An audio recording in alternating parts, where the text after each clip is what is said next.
Hello everyone, please join me in welcoming MOULD, who are a collective who work at the intersection of climate and architecture, spatial practice and the breakdown of the climate crisis at the moment. So tonight they'll be speaking about their work and introducing us to Architecture is Climate. So over to you, thank you.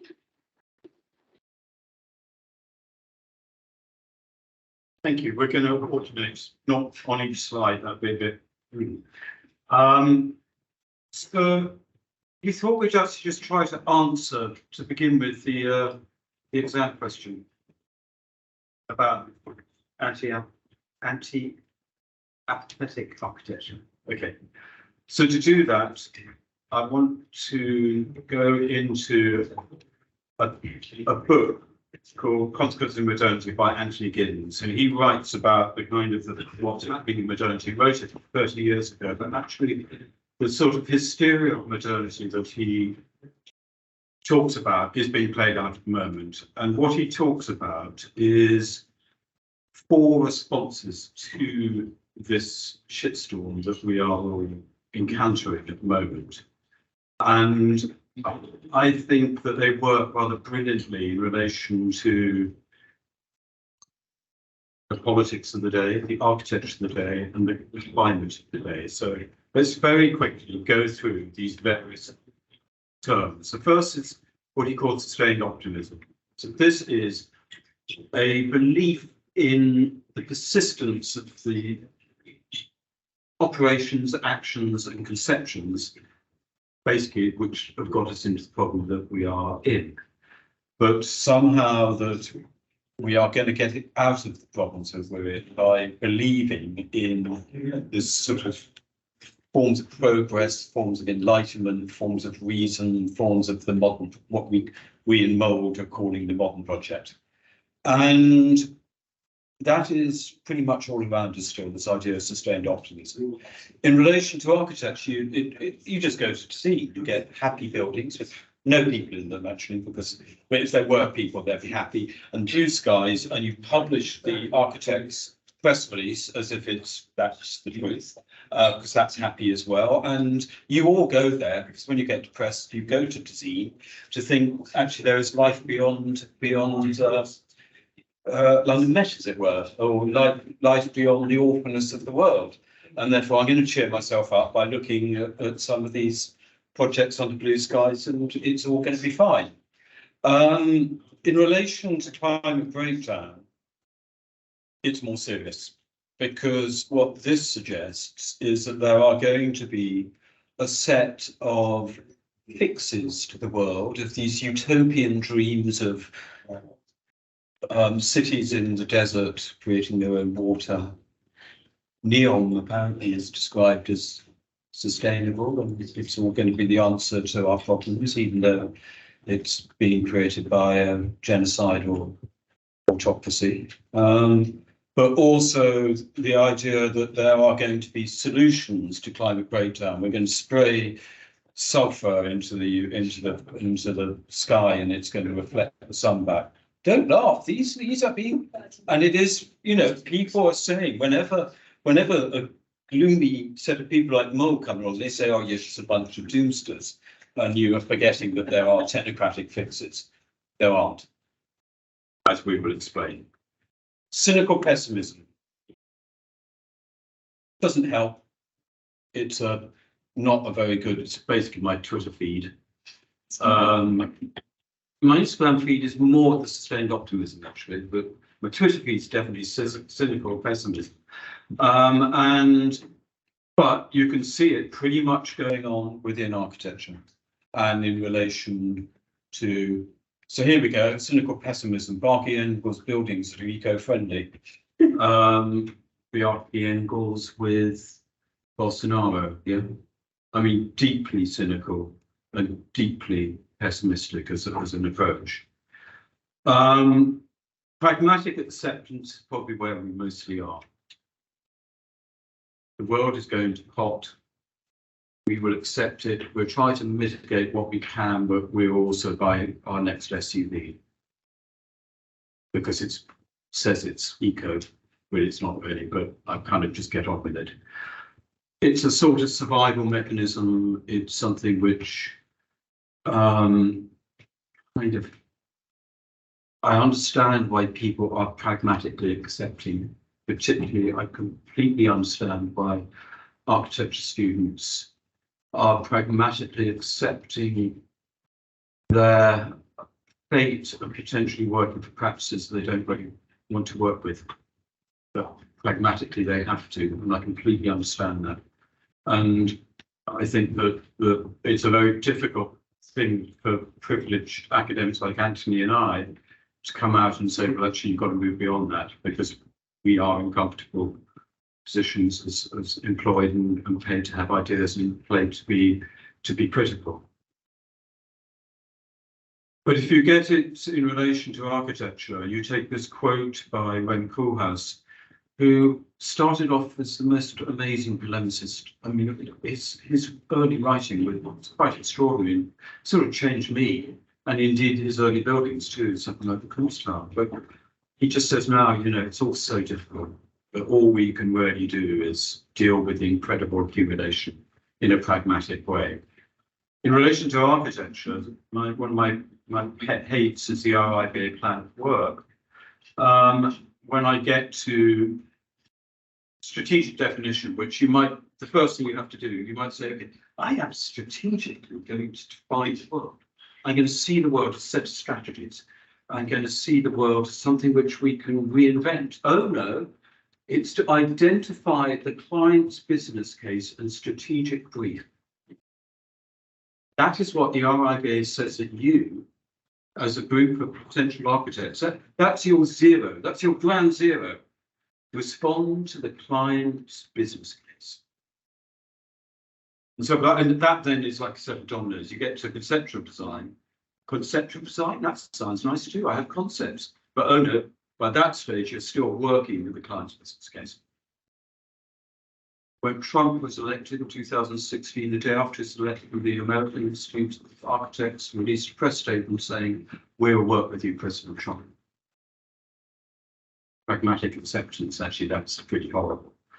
But mostly in relation to climate breakdown, that what you see is words like resilience, which are basically a means of which maintaining this present system, accepting the present system, and trying to live with it, trying to live with its disturbances. So resilience goes with words like adaptation, mitigation. All of these words are words which accept the status quo. And in particular, they accept what has caused, which Anthony's going to talk about much more, they accept the conditions that have caused the crises, the multiple crises, but most of all that climate breakdown that we're in, because it only skims off the surface. So if you look at the famous definition of sustainability, meets the needs of the present without compromising, those won't compromise way beyond already. The future generations are completely compromised. So the idea, even the word sustain, suggests we should sustain our current systems, but put in a few straw bale buildings and life is going to be okay, as it were. So we have been deeply critical, and this is one of the posters that we produced. I don't know if you've been on our website, World Earth, one of the posters which is meant to be so-called provocative, because actually a statement of truth, which is sustainability is just another form of capitalism. And the final one, you won't be surprised, in relation to this lecture series, is radical engagement. It's about contesting, it's about acting, it's about mobilization, it's about some degree of optimism, but that optimism is always in some way bound into, in our case, as you'll see, is bound into an understanding of the current conditions. So it's not a kind of, it's not a spurious optimism which is completely ungrounded, you know, with projects based in fictional landscapes in the Mojave Desert or whatever. These are optimism based on grounded hope and grounded imaginations.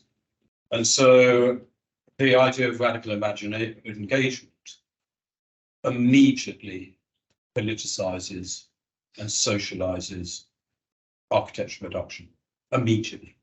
You can't avoid it. So the architectural production is immediately placed within these forms of contestation.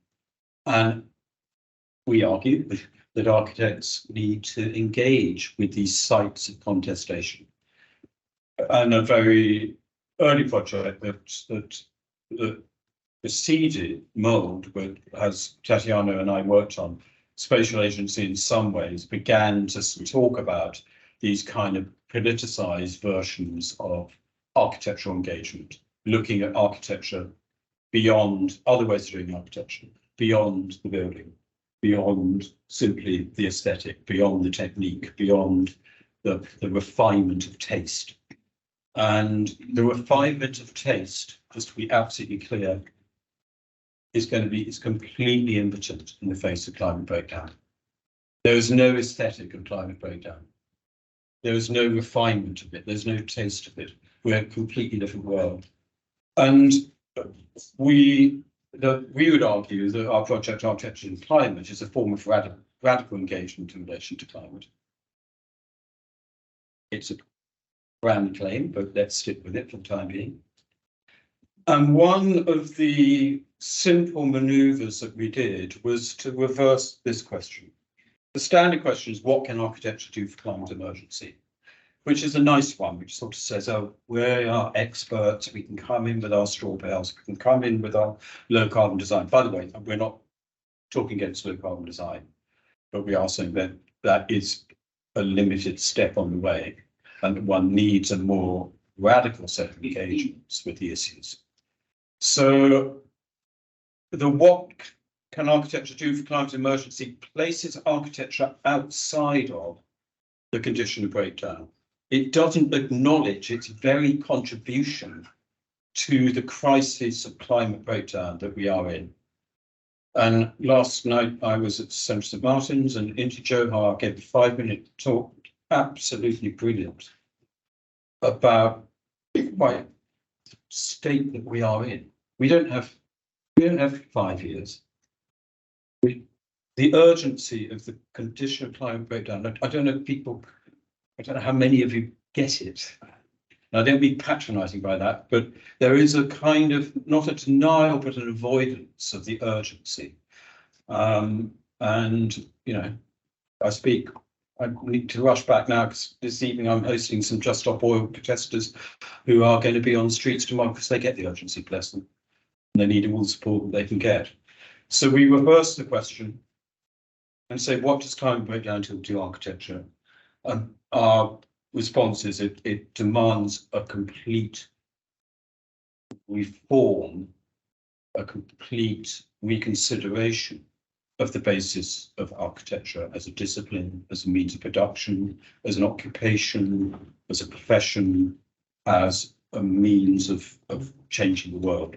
And in the end, I hope you'll see that we're reasonably, say, full of optimism, but certainly we are thinking about futures, but the futures are very different.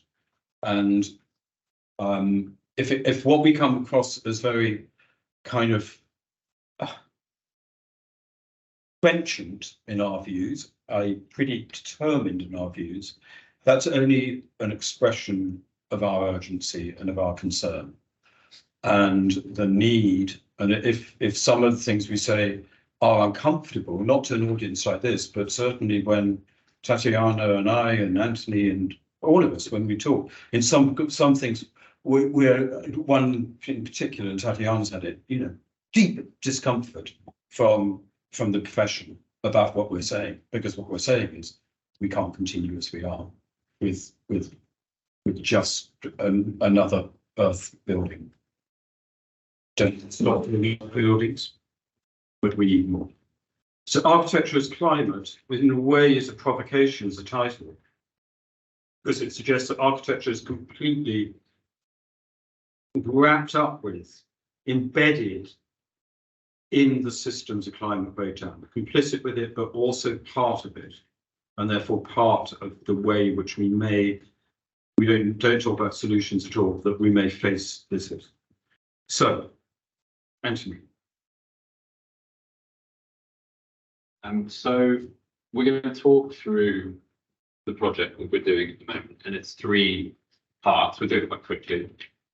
The whole 3-year research project in 20 minutes, so it will be quite quick, but it's split into these three sections, and I'm going to start with foundations. And the idea behind the foundations is that in order to move from that state of a kind of pragmatic acceptance into radical engagement, we need to face the conditions of climate breakdown, not just the symptoms of climate breakdown, i.e. it's getting hot, there's floods, raining more, people are being displaced, but the causes of climate breakdown. You can address the symptoms with certain technological and design fixes. The causes become a bit trickier. So as a way of thinking about the causes of climate breakdown, we were commissioned as part of a project by the Jenkins Foundation and eFlux to draw a diagram about architecture. And we decided we wanted to do a diagram which related the technological idea of climate change. So on the left-hand side of the diagram, this rising line of greenhouse gas emissions over the last few hundred years, to a non-technological exploration of what created that rising line. So the slice in the diagram becomes a cross-section of the sedimentation of this mountain of CO2 emissions. And I'm going to talk through various things within that cross-section as a way of explaining our version of the causes of climate breakdown and how they're entangled with architectural practice. So you see this cross-section on the left-hand side, you have a series of verbs, which we've called the issues behind climate breakdown. Firstly, ignoring. So and all these conditions, these issues that I'm going to describe are things that we think are fundamental to the situation that we're in now, the modern project, the last few hundred years of industrial, colonial, extractive capital, but also their conditions which are fundamental to the profession, discipline of architecture. The two things were built together and the two things share the same roots. So ignorance, the deliberate denial of consequences, buying the SUV, we just don't think about it. The denial of other ways of being and doing. There's one way to exist, there's certain ways to do things, there's certain ways to build, there's certain ways to live, there's certain ways to work, and the deliberate erasure of other forms of being and doing. And ignoring social justice. The ability, the blinkering, the deliberate disavowal and denial of the consequences in terms of social justice of actions. Something else that the modern project and architecture both do is separating. It's not just architecture, it's all disciplines. The idea of disciplines is something that's built through separation. So there's the separation of forms of knowledge, the separation of functions from each other, putting things in neat places. We do farming over there, we do ecology over there, we do something else over here. And fundamentally the separation of humans from nature, human activity in one place, ecology. Accumulation and the act of accumulating things is being one of the fundamental ideas behind both the organisation of society and the architecture, both the accumulation of control through the establishment of professions, but also through the dynamics of power, where power lies, where control lies, the accumulation of identity, authorship, saying, I wrote this book, no one else helped me, there was no support structures around, no one else was involved, it was just me. This also happens, of course, in architecture projects. And the accumulation of stuff, building, taking from somewhere, putting somewhere else, accumulation of wealth, next one, power, etc. Exploitation, fundamental to the creation of the modern world, fundamental to architecture, exploiting labour. We all know the stories of production of architecture. If you don't, the website called Who Builds Your Architecture, exploiting land, depleting land so it can either supply you with resources or grow food at rates which deplete the capacities of soils, and exploiting natural resources, the movement, extraction, and creation of things from natural resources at rates which destroy the places that they come from. And band-aiding is something which is fundamental to what Jeremy's just been talking about, the idea that you can face a problem not by thinking what caused this problem, but just by how can we paper over, how can we solve this, maybe not long term, but just for now. And band-aiding by building is often what we are taught to do as architects. We find a problem, let's throw a building at it. Band-aiding by disciplining. We see a flood, we don't think, why is that flood happening? But we think, let's build a big sewer. We try and discipline that problem to a strict regime. And violating, finally, this kind of predatory nature of capitalist societies, the violation of boundaries, of safety, of identities, of the taking over of people, places, things, also more than human identities, and violating rights and capabilities, making some people able to do things and some people not able to do things, the ability to have control over your own life. So sorry, that's a bit gloomy. This is the ideas that we think shape, create climate breakdown, ways of thinking that are deeply, deeply lodged in society, governance, but also find their way into the kind of roots of architectural practice, design practice, as it's done in the kind of dominant forms in society. And they play out through what sit along the top of the diagram called the sites of climate breakdown. So climate breakdown doesn't just happen in a place called weather, in a place called Earth, kind of natural world. It happens through economy, it happens through policy, resources, and these are all places where you'll see in the rest of the diagram. And well, it's kind of, this is not Deflux architecture website. Here's a below. These are all things, therefore, that we think architects need to be involved in. Need to be involved in the machinations of not just infrastructure and resources, but also knowledge. How is knowledge shared, developed? How is it controlled? Culture, and of course labour, as I mentioned. So the resulting diagrams is kind of grid about how these ideas on the left-hand side play out in these different sites. But there's also white bits of the diagram, there's gaps, there's these kind of geological rifts. And these are what we call the gaps in the present. And this is the kind of starting to get a bit more positive, so sorry about that. The gaps in the present are the other side of the project.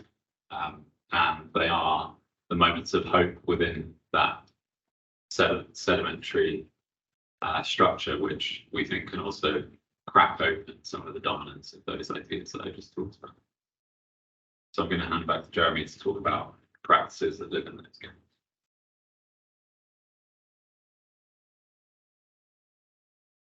So what we're describing at the moment is our website, which is going to be released in beta version in December. And if you want to test it first, then let us know.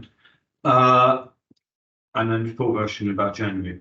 And the centre of the practice of the website is called Practices, which is a collection of about 150 something practices. But as we put in the website, these are not practices as you know it.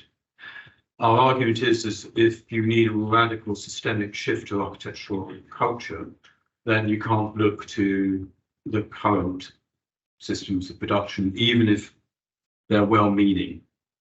And therefore, there's lots of really good resources, just a new one just come out called non-extractive architecture, which do that. These are looking at practices which are beyond architecture, to learn from them, because we think that practices that generally have been very specific in facing and encountering and dealing with those issues, those verbs, not all of them, but some of them, in some of those sites. So each of the practices is are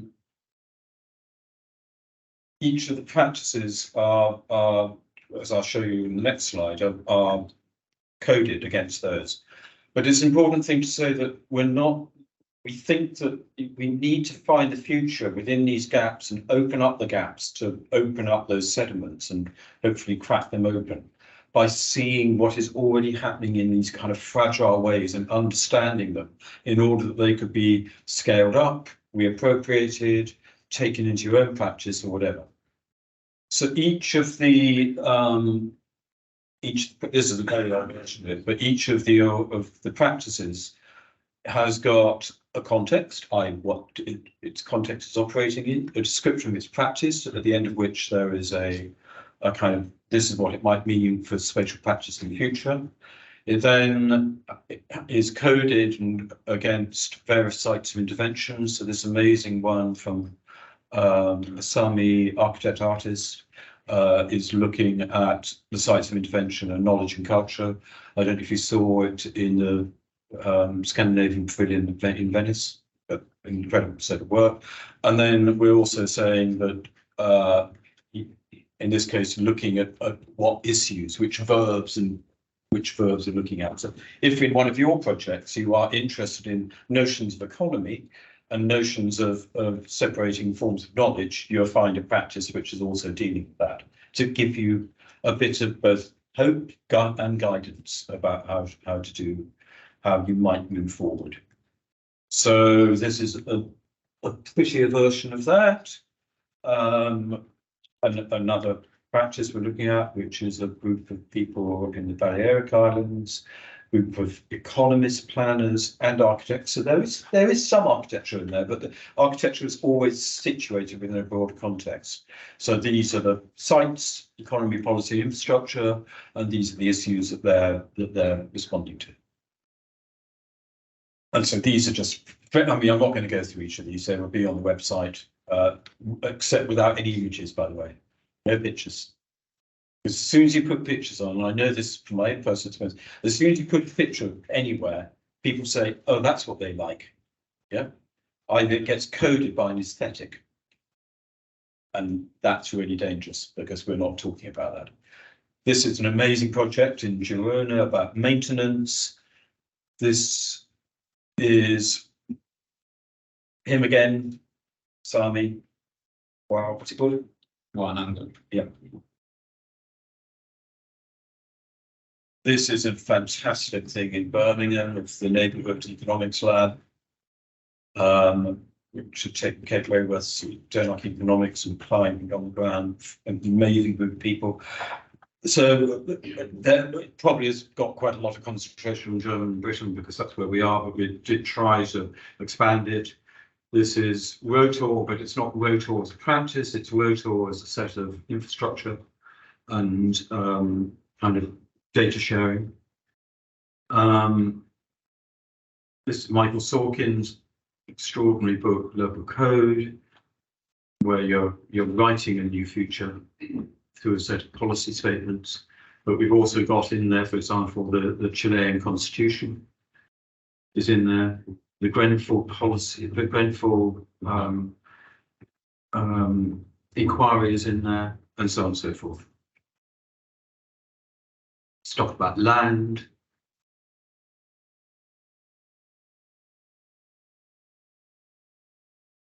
So those are some of the practices which are knowingly diverse. And sometimes you may look at one of the practices and say, what the hell has that got to do with us? And then you have to look at it more carefully and try to kind of just say, oh, okay, maybe the Chilean constitution, in which the rights of nature are placed on the same platform as the rights of man, that becomes a kind of a starting point for an architectural project. What's an architectural project which takes the rights of nature as seriously as the rights of man? So we're not just talking about a nice landscape project which has got kind of swirly green bits in it. We're talking about rights. What does that mean, for example? So from all that, and we are going to be not much longer than 30 minutes to explain 3 years' work. I have done a version of this lecture sent to St Martin to master students, which lasts 4 1.5-hour sessions. So you are getting the condensed version. We've all done much longer versions. but we've tough, been very good. So the final bit is futures. So if the crucial thing about all those practices that Jeremy just mentioned is that they, as we said, face not the symptoms but the causes, i.e. they directly face and try and change those verbs on the left-hand side of the diagram that we were just talking about. So the housing office in the Balearic Islands by divesting from international kind of homogenized systems of construction by the installation from Germany and trying to use local materials are actually trying to resist the accumulation of control, for instance. We derive from those practices a set of principles, kind of ways of acting, ways of doing that, ways of facing the issues as root causes of climate breakdown. And these ways of practicing respond to this kind of prompt from Arturo Escobar and this one book designs for the pluriverse, but also not deliberately not prescriptive. That is a great quote. And these kind of prompts and outlets that are formally describing futures are also not instruction manuals. They're not restrictive or prescriptive, but forms of trying to resist the inherent limits of what it is that architects should and also can do. As in this one, so these are just going to kind of flash through the screen now, but they're all things that are derived from practice. So the crucial thing about the project, going back to that kind of whirly loop of foundations, practices, futures, is that all of these things, which in some ways sound like kind of self-help affirmations, which you can write above your drawing boards or stick on your laptops, are also linked back to particular practices, not that are inventions of possible futures, but are actually things that already happen. So these are methods, tools, ways of facing issues of climate breakdown based on actually existing practices and described in terms of these forms of action that we've started to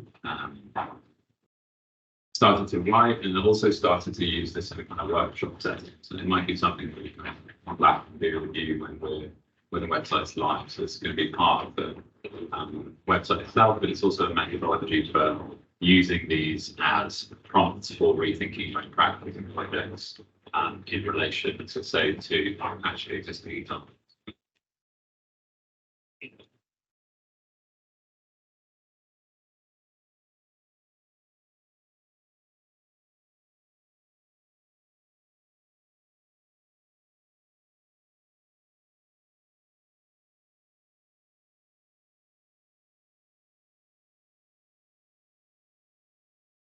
And just to end, then there's these kind of our final take is that I guess the root of a radical engagement, got that right, as opposed to a passive acceptance, is an admission of one's own vulnerability. So you have vulnerability not in the sense of to climate shock, but vulnerability as who we are and what we do as architects. So these things all demand that we rethink how we work and what we do, and therefore admit our own vulnerability as a profession, as people, as people who think we know what we're doing. So that's fine in any case.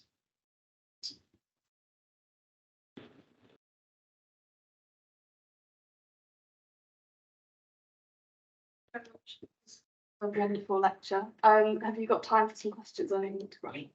Has anyone got any questions? In terms of like passivity in design architecture, we're always taught to kind of like work with what we can accept but I think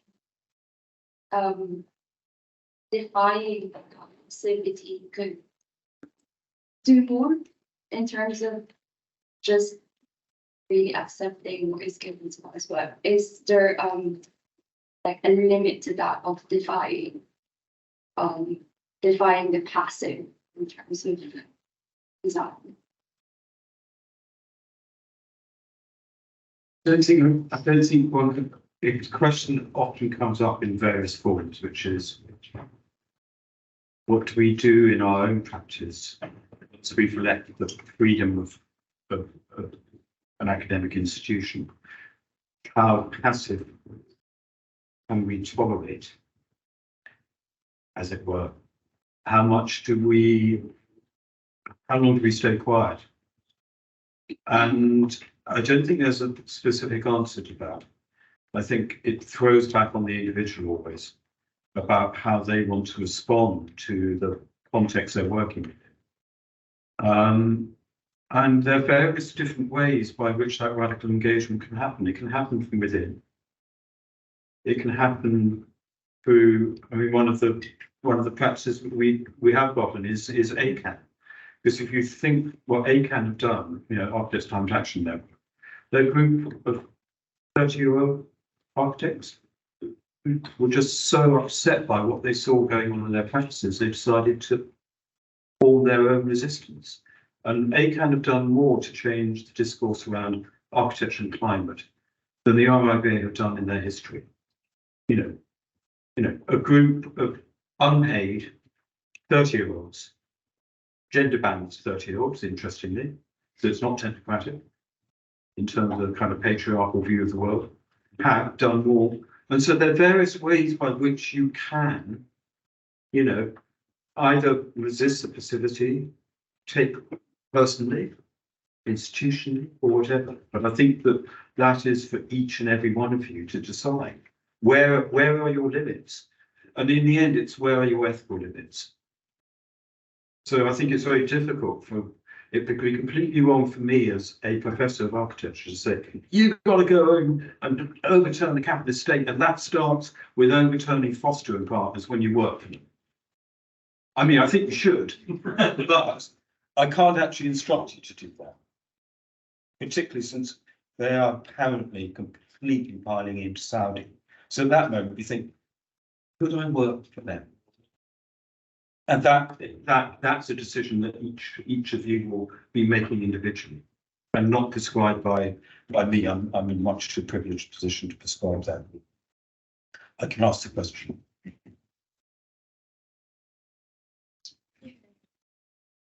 Thinking like, how do you think the realization of what you mentioned here, like admitting our vulnerability, and how do you think the realization of this, like how this happens to like people? Because I wonder like what kind of mentality or what kind of attitude that you think we should have when you are facing some people that you still say that climate change or climate breakdown is not true. Like, how would you respond to these questions? I guess one of the things that's encouraging, hopefully, in that position about this project that when we give it to you next month on the website is that there's about 150 examples of people doing that, which is quite nice because it's real. You know, it's not a speculative future. But then you know, facing denial. In one sense, you just ignore it, and then in the other, I think that the thing that's so powerful about a lot of projects' practices in this is they're not trying to solve climate change. They're not trying to even necessarily face climate change. A lot of things that we put in there would not say our agenda is we're climate focused, we're driven by trying to address climate change. But they, in some ways, in very particular ways, address elements of those foundations of climate breakdown, and that may be actually to do with social issues, but that may be to do with issues around culture and knowledge, not things obviously like we need to deal with energy systems or resources or materials. And so you start to break down the problem. And then you can kind of get around people who would just say climate change is real. It doesn't matter because we're addressing a particular element of the larger problem.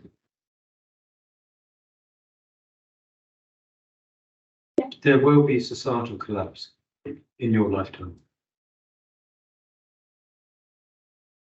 Well, there it is. Yeah, it will happen at a global level.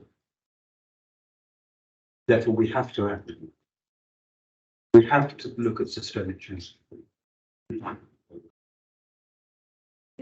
the one book I recommend to everybody because it's so clear.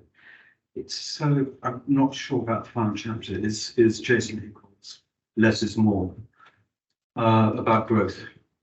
It's just so clear about it. And about, there's this amazing diagram he does, which is just so awful.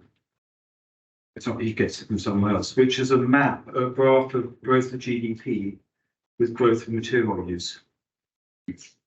They track almost exactly.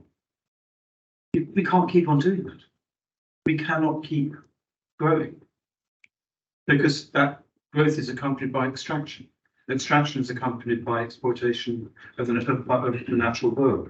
Extraction is accompanied by species loss, etc., etc. We have to reconsider the terms on which we've been running our economy, running our project. Going through just said you see anti-imperialism, anti-colonialism as a fundamental set up in the financial. Absolutely. The other book is completely brilliant is Amitabh Ghosh, Nutmeg's Curse. It's a fantastic book because what Ghosh does is to do exactly that. Right from the beginning, he's putting the intersection of colonial thinking, colonial operations, colonial extraction, together with the modern project of nature, together with the birth of climate breakdown. It's completely brilliant. And so decolonization, it absolutely goes hand in hand with decarbonisation. And decolonization goes in hand with a kind of a post-growth, post-capitalist economy. Given we're looking down the barrel of the fairly unradical Labour government,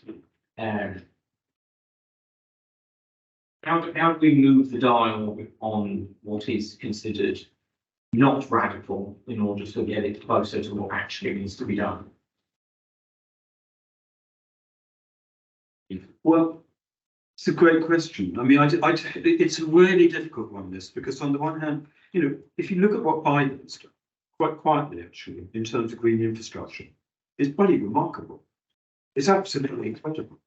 It's very technocratic, it's very patriarchal, it's very kind of top down, blah, blah, blah. But in terms of spending trillions of pounds, of dollars on green infrastructure, it's bloody amazing. Ed Miliband, of all the Conservative Labour people, I believe does have a true understanding of some of the systemic issues. Whether he would be able to do anything radical, I very much doubt, because on the other hand, you've got Starmer and the new Chancellor literally saying growth, growth, growth. So those two don't go together. But what does one do? Does one say, stop, Ed Miliband is a dangerous human being because you're part of the Conservative Labour Party? Or do you support him as much as you can and try, as some people I know already are, there are people from ACAM, from architects declares, I know they are working on policy statements with Ed Miliband to try to get into the next Labour government. And their policy statements mainly about decarbonising the construction industry. So it's a question that I think we're in a really privileged position. We come up with a project which we think is really important, but it's sort of jumping us ahead. Well, it's not jumping ahead because I think we should be doing it now, but it's in a way it's presenting a future which which is so compromised by some of the current political systems that you may say it's completely balmy. What do you think, Anthony? I think you take it at both ends. So there is that approach, strategic engagement, and then there's one thing we've always had in our mind where we were compiling the practices is in a book called Magical Marxism by Andy Merrifield. He uses this image of the castle in Kafka's Castle, and the character K constantly trying to get into the castle, and he keeps failing, and he says that's because he's taking it on his own terms. He's taking the castle on the terms of its walls, on the terms of its gates. You can't beat those. But what you can do is build tunnels. And if you build enough tunnels, then the castle just collapses. So that's kind of probably more what most of the practices in our database are doing, is they're just building other ways that hopefully then come to place or break down the dominant one. But you can do both. There are different ways of kind of taking it on. Yeah, just because you've got quite a good survey understanding of all of these different practices going on, I guess what have there been steps in making those practices together, or have you seen ways they're already working together? Because you don't want them just to be atomized. Yeah, I think one of the principles behind a lot of the things that we've seen or kind of put into this database is the kind of building of networks, solidarity, internationalism, knowledge sharing, and that's a kind of core feature actually of a lot of those projects. So many of them are actually related, and there's kind of functions on the way that we've written them that they then relate to other kind of similar examples, maybe things that they're connected with. But I think it's something that you generally see, in things like this. Got one more question. Yeah, thanks very much, both of you. I'm really glad that there's this new resource that you found your website about flexible housing, and if it still exists. That's still around, hopefully. Is it still there? I think so, but I found it, over the years, I found it a really useful resource. So, and I suppose it reflects following on from some of the earlier questions about this kind of aggregative, curating of knowledge, which I think is very valuable to kind of connect people, ideas, and just reflecting on how kind of grassroots they are, thinking about, Greta Thunberg kind of, coming just from that school strike and that act of defiance, and that's very much, and like you were saying, kind of coming up from these kind of individual realizations and individual kind of small scale things. And then it's fantastic to see something like Ibabi working in the Balearic Islands, I actually thought your lecture was going to be a bit more about climate, because that's certainly, it's so based in that climate and that building culture. And I just wonder, I'm hoping that we see more and more, like these things coming together, like shifting of competitions, the kind of criteria for competitions, which is already happening in places like Switzerland, where in competitions like in Basel, where you have to reuse components from a nearby building site, put things together, which relates to what Rota are doing, and hopefully that kind of that bottom up, like you say, kind of undermining things will kind of hopefully translate into either the whole thing collapsing or something where there's a realization by people who do have a lot more power that we can't just do things on our own as architects, and we need to kind of these collectives, and we need people making great competitions, and like social housing in the Balearic Islands. Otherwise we can't, all of these students are going to be looking at different ways of practicing, but it's a very lonely and difficult thing to do, if you're just doing your own, you need support. So thank you. Thank you. Let's hope.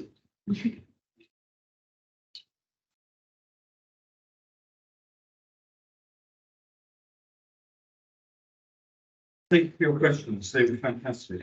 They were really great.